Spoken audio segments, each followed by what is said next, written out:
This video and others like this one are possible thanks to viewers like you. Please show your support with a like and subscribe, and be sure to hit the bell notification icon so you don't miss any new videos. If you want to get involved with the channel, consider becoming a channel member. There are many benefits to channel membership, including access to our Discord, exclusive deck tech and strategy videos, and the opportunity to help create channel content. I want to sincerely thank all our channel members, as I truly couldn't do this without your support. You guys rock. Go Commando. Hello my friends, welcome back to Dice Commando, talking Star Wars Legion today. Specifically yesterday, all the eyes were on the Twitch stream of AMG, Atomic Mass Games, kind of laying out, hey, it was their first cast, they were laying out kind of their plans. Obviously not in a ton of details, but they did a pretty good job, I think, laying out a philosophy, if nothing else, kind of assuaging some concerns. And then, of course, they finished with spoilers, so they could basically distract everybody. That was going to, right, it was going to be a win no matter what. That's what people were going to be talking about, was the spoilers and the pictures. So that's what I want to talk about today, obviously in a Star Wars Legion context. It's not that I don't, care about Armada and X-Wing. They look awesome. It's just that, Star Wars Legion is what I play. I don't play the other two. I do have to be honest, I'm a little jealous of the attention and the reveals that the other games got. I think in terms of that, Star Wars Legion kind of got the short end of the stick, or whatever you want to call it, from yesterday's cast, because we kind of already knew it was coming from Legion. And there were kind of some illusions that maybe it's going to be a slow year for Legion, or maybe some hints, or at least that's kind of what I walked away with it from. So let's just kind of go top down. I was taking notes as we went through. Obviously, I took some screenshots and stuff that I'll put up as we go through. They're also available on my Facebook page. They're not the greatest screenshots in the world, but again, I was just snapping them as we went through so we could get the news out. So one of the first things that kind of came up, or they went through in detail, I should say, is their miniatures first attitude or philosophy. And I wasn't exactly sure what that meant, other than kind of expect to see the quality of your miniatures, of your sculpts and stuff, improve. Now, to be clear, I think FFG had been doing a pretty good job of that, especially compared to like very early Legion. Even if you compare the two core sets, like there was a clear improvement there. And then the majority of the later expansions were, they had somewhat optimization choices and stuff like that. Now, I personally hope the game doesn't ever go like full 40K optimization levels, but maybe that's what people want. Maybe that's what they're referring to. So we'll see what that ends up. Now, shortly thereafter, they really kind of rolled that very adeptly actually into the rebranding process, right? And what that means is, like, when are the boxes? And that's kind of what we were all talking, is like, FFG developed a whole bunch of those, like, we knew before Christmas-ish, right? Yeah, that AMG was going to take over. But we knew that FFG had, 6-8 months of stuff in the pipeline. When was that transition going to occur? Not that it was already of business, but how were the finances of that going to be handled, and all of that, right? But and the reason the finance part kind of is our business is because it does affect potentially the zeal at which out of stock stuff would be reprinted. But they actually did specifically speak to that. So they said that rebranding was going to be a rolling process. So they said that anything that's coming out that's basically already been sent off will have FFG branding on it. It makes sense. But she did specifically, to my point about the reprint, she did specifically say that stuff that's being reprinted will actually come out with AMG branding on it. Now, they didn't go in and specify if packaging itself will change. Like, will Cad Bane still look like this? It's just that the little thingy on the back that says FFG right here, whoops, over here, will that say AMG and everything else look the same? I don't know. They didn't go into that detail, and technically they don't have to. It doesn't really matter. But it was interesting because of one of the kind of floating questions that we had. So, I think the fact that it's going to be rolling means that, so specifically that's what I took away from it, I guess, was the specific speak to reprints, that they're taking over the reprint thing. Now, as far as their zeal to want to do it, I don't know, but at least it's one of their concerns. So I think that's really important because, the stuff that's reprinted is the stuff that's in high demand, or the stuff that's out is the stuff that's in high demand and needs reprinted. That's kind of the whole definition of it. All right.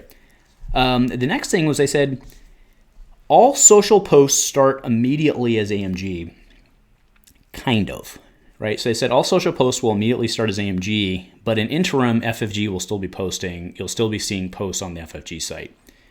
So that was a little weird. So what I think that means is that like their Twitter and their other outlets and stuff will be AMG, but the articles might still come out on the FFG website. That's kind of what I took from that. I don't know if that's completely accurate, but again, they said all social media will come from AMG, but you're still going to see stuff on FFG's website. So I don't.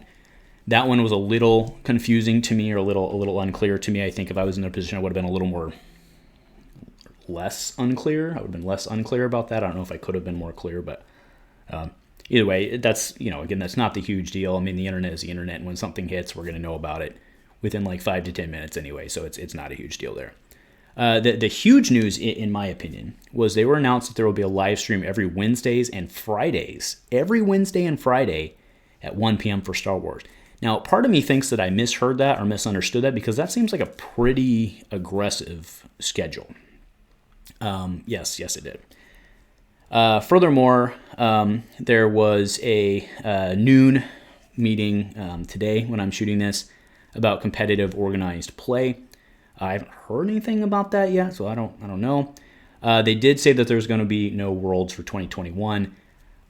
That really shouldn't come as a surprise for anybody.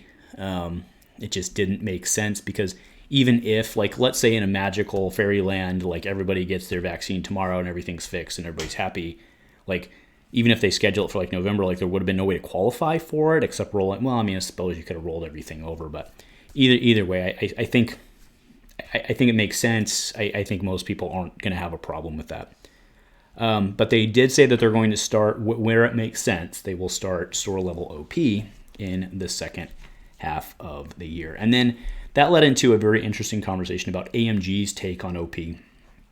And what we'd kind of heard before is the player-driven experience, which for someone like me who's more casual, I think it's a very exciting prospect that, one of the things she specifically mentioned was like everybody versus Vader, like Vader down type scenario, right? Where I would assume everybody comes in, they've got 3 actions to do as much damage as they can, or something like that. And then, if your store does 20 billion damage collectively, you win something. I don't know, something like that. But I like stuff like that. It's different, it's exciting. It brings in people from, somebody who doesn't necessarily want to sit down against like the big smelly guy and play the tournament. I think that's completely an admirable thing. And she kind of said that was kind of like her hopes and dreams. So those were kind of my big takeaways. Now, I do think it's important to mention from the X-Wing and Armada side that they very early on, they said that they were very clear that you weren't going to suddenly have to start painting X-Wing and Armada minis, right? So I know that there was a significant portion of the population who was I shouldn't say very concerned, but who were wondering that, had that concern in the back of their mind. That was addressed very early on. I think that was a really smart thing to do. Kind of an obvious thing to do, but you know what? If it was FFG, they probably wouldn't have done it, right? So I think that was a smart move, and there was a lot of people very happy about that. From there, basically, we went into the spoilers, and it went on for quite a while, as you would expect. And here's where I thought Legion kind of got the short end of the stick, right? So X-Wing, let me pull up my full list, but X-Wing, we saw, kind of the pre-army kits. We saw 3 of them. We saw the Phoenix Cell, Sky Strike Academy, and then Fugitives and Collaborators. And along with that, they also show, along with actually the boxes and showing like the art, they also previewed a card from each. We saw Hera, we saw Gideon Hask. And then we saw Kanan Jarrus, right, in the Hawk. And, that was very cool. It was like legit spoilers, right? And to be clear, I don't know, maybe those were out there already, but I thought it was really cool they actually showed the card digitally. We then went into Armada. And to be clear, Invisible Hand and the Recusant and stuff like that had already been kind of previewed on the FFG site, maybe only a couple days ago. But again, they got to see the actual models themselves, and they actually got to see some cards. Which, to be clear, I don't know. I just don't remember, because I'm not big into that. I did actually read those articles, but I don't remember if those were the cards that we'd already seen. But again, they got to see models and cards and packages and stuff like that. And that's where, like I said, I think Legion kind of got a little shafted. We did get to see the models. So to be clear, we knew already from, I think it was the Lion Rampant spoilers, right? We knew already that the Legion Speeder Truck was coming with the Wookiees and the LAT LE. We knew those were coming already. One thing we did learn was that the LAT LE is bi-factional, so it'll actually work with my clones as well as the Empire, and that's pretty neat. But what we only saw were the models. So I've already put up one, and we'll cycle to the other one just so you can see them. But it was unpainted models, and it was very neat to see them. But we didn't get to see any cards, any spoilers, anything like that. So I thought that was kind of a bummer. They did go through some release dates. They talked about X-Wing. Most of that was coming March 26th, if I'm reading that correctly. I'll be honest, I actually missed the Armada release date because I was busy still doing screen grabs. And then Legion they had as May 20th. And that's for those two that they showed. There was no word on the clone and droid personnel expansions, specialist expansions, which are supposed to be out already but were delayed. And no news on Lando and Callus. I would assume that's one of those situations where they just don't really want to talk about something that they can't answer. So yeah, that was pretty much it running it down. The last thing they closed with, and this is where I think Legion, got the win, was they were also talking about setting up, I think forum is the wrong word, but basically that's what it's going to be. It's going to be some sort of online rules repository forum where you as an individual, as a player, can go on and ask some rules question, and then the devs or whoever will answer it, and then it'll be archived. Now, I don't know how exactly they're going to execute that and manage it because, players, we all know people on the internet, especially those of us in social media and those on boards, something will be very clearly answered and, you could Google it, but people just won't. They'll come in and ask the question because it's easier. So I don't know how they're going to manage that. It sounds like a disaster to me to have it be in a forum format versus, something else. So we'll see what it ends up being. But like I said, the Legion's going to get that first. So they're going to do it'll be open for Legion first on the AMG website in some sort of forum format, which also then kind of makes sense why FFG was shutting down their forums. Now, I don't really know why they did that for all games, but completely different cast. So anyway, that's really the rundown as I saw it with kind of my commentary as I went through it. Like I said, we didn't get any huge wins for Legion specifically. There was some, particular language and insinuations in there that we weren't going to see. It wasn't that they said we weren't going. It wasn't that they even said or implied we weren't going to see a bunch of Legion, but they kind of implied there was going to be an India drought because we're not going to see AMG type stuff until 2022. She was very clear about that they were not going to see AMG based stuff till 2022. So whatever's in the pipeline is in the pipeline, and with the delays and stuff, well, I don't. We'll have to see how it flushes out.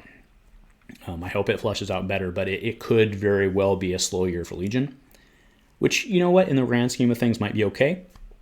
Let's use the time and catch up on some of those out-of-print stuff. I know Phase 2 clones are still hard to find. I've seen a second one, and everybody still wants a Phase 2 clone. So anyway, that's pretty much the recap today. Now, I'm overall excited about the prospects of it. I think they handled it pretty well. I mean, you could always handle things better, but we need to remember the type of person we're dealing with likes to sit and play games all day just like we do, and they'd rather be doing that than talking to a bunch of gamers. Anybody who was following it live, this chat was going at 5 billion characters per minute, and there's no way they could stay on top of it, and people being rude, and so there's all that part of it. But either way, I think that it was overall a success. I think they did it well in terms of having a good plan of kind of coming in, giving the details, hitting the big things that people wanted to know, ignoring the other stuff in chat that was just crazy talk, giving people spoilers, and then calling it a day and going home. So anyway, that's my recap. Let me know, like I said, I was there for, I believe, the whole thing. Like I said, I've been cycling through some of the images just because why not? So those are my thoughts on it. Like I said, I overall I think it's pretty positive, but I am curious to hear what you guys think. I'm also not just about their stuff, but like, do you think if we have a full year of, like, let's say the last product we get is in May, and like maybe then we start getting spoilers or stuff that'll come out early 2022 right after Christmas, like how bad will that situation be? I don't know. I'm just very curious in a hobby game. This is my first hobby game. Like, is a 6-month drought okay? In a card game, that would not be okay, but maybe it is in a hobby game. So, let me know your thoughts. Let me know what you think. What was your overall impression of it? Again, thanks for joining me. Now, I do want to remind everybody again of the giveaway we have going on right now for the 4 sets of promo cards from the OP kit. Thanks again to Ganga Games, where I get all of my product, and you can too. When you go on there, you use code Commando10 for 10% off your purchase of anything at their store, not just Star Wars Legion stuff. I don't see any kickback from that. It just helps me support our LGS, something our LGS does to help our players out. So make sure to go check them out. Again, with the giveaway, you like, subscribe, and comment on the video all through the month of February, you'll be entered to be eligible for that. And I'm shipping anywhere in the world. So thanks, guys, for joining me. Let me know what you're thinking. Love you guys, and go Commando.